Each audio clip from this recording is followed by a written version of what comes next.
Hello guys, welcome back to my YouTube channel.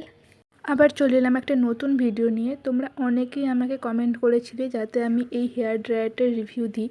এর আগেও আমি এই হেয়ার ড্রায়ারটার রিভিউ দিয়েছিলাম। সেখানে তোমরা অনেকেই কমেন্ট করেছিলে যে তোমরা ভিডিওটা দেখে বুঝতে পারছো না, তাই আমি আবার একটা ক্লিয়ারলি একটা ফুল ডিটেলস ভিডিও তোমাদের সাথে শেয়ার করছি। আমি জানি তোমরা অডিওর সাথে ভিডিওর কোনো মিল পাচ্ছ না। আমি ভিডিও ন্যাচারাল লাইটে শ্যুট করি, আর দিনে এত সাইড থেকে এত সাউন্ড আসে, তার জন্য আমি আলাদা করে ভয়েস ওভার দিই। তো এসব বাদ দাও, চলো ভিডিওটা শুরু করা যাক। আমি হেয়ার ড্রায়ারটা নিয়েছিলাম আজ থেকে প্রায় 3 থেকে 4 বছর, আই গেস। হ্যাঁ, ওইরকমই হবে, ওইরকম নিয়েছিলাম তখন। আর তখন এটার প্রাইস নিয়েছিল 500 থেকে 600-র মধ্যে। তো এবার আমি হেয়ার ড্রায়ারটা তোমাদের ইউজ করে দেখাবো। হেয়ার ড্রায়ার বা যে কোনো হিটিং টুলস ইউজ করার আগে অবশ্যই আমাদের হিট প্রোটেক্টর ইউজ করতেই হবে, না হলে কিন্তু আমাদের হেয়ারটা ড্যামেজ হয়ে যেতে পারে। আর আমি এখানে ইউজ করছি স্ট্রিক্সের এই হেয়ার সিরামটা। হেয়ার ড্রাই করার আগে অবশ্যই আমাদের চুলের জলটা ভালো করে ঝরিয়ে নিতে হবে। তো এবার এটার ফিচার্সগুলো দেখা যাক। এটা হলো কেমি হেয়ার ড্রায়ার। এখানে কিন্তু আমাদের 3টে মোড রয়েছে। প্রথম মোডে রয়েছে নর্মাল ফ্যান, মানে হলো নর্মাল এটা ঠান্ডা হাওয়া দেবে। মেনলি আমি এই মোডটাই বেশি ইউজ করি।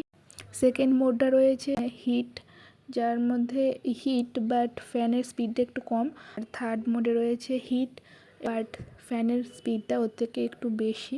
আর এখান থেকে কিন্তু এই মুখটা রিমুভেবল, মানে এটা রিমুভ করা যাবে। আবার তোমরা চাইলে এটা আবার তোমাদের দরকার মতো লাগিয়ে নিতে পারো, কিংবা তোমরা মুখটা খুলেও এটা ইউজ করতে পারো। ফ্যানটা আমার নিজের দোষেই এইরকম হয়ে গিয়েছে, আর তার সাথে এই মুখটাও কীরকম একটা হয়ে গিয়েছে পুড়ে। এটা বেশি হিট দেওয়ার জন্য হয়ে গিয়েছে। এটা একটা প্লাস পয়েন্ট হলো এটা আমরা চাইলে যে কোনো সময় যে কোনো জায়গায় ক্যারি করতে পারি, কারণ এটার যে হেডটা রয়েছে এটা অ্যাডজাস্ট করা যায়। তো চলো এবার তোমাদের আমি হেয়ারটা ড্রাই করে দেখিয়ে দিই। আর একটা কথা বলে রাখি, এটা কিন্তু রেগুলার ইউজ করো না, কারণ এটা একটা হিটিং টুল, যার কারণে হেয়ার কিন্তু ড্যামেজ হতেই পারে। তাই বলছি যে তোমাদের যখন অত্যন্ত প্রয়োজন তখন ইউজ করো। তাছাড়াও বর্ষাকালে আমাদের চুল শুকাতেই চায় না, তখন তোমরা চাইলে ইউজ করতে পারো।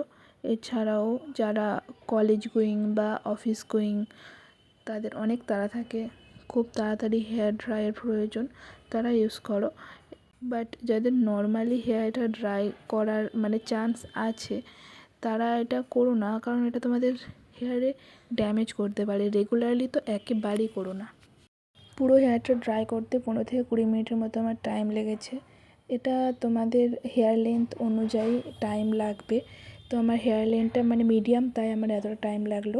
তো তোমার সাথে কথা বলতে বলতে আমি আমার হেয়ার ড্রাইটা করে নিয়েছি। পুরো ফুল ভিডিওটা দেখালাম না, তাতে অনেক লং হয়ে যেত ভিডিওটা। তো কেমন লাগলো রিভিউ প্লাস ডেমো অবশ্যই কমেন্ট করে জানিও। ভালো লাগলে একটা লাইক করো, চ্যানেলে নতুন হলে অবশ্যই সাবস্ক্রাইব করে দিও। So by.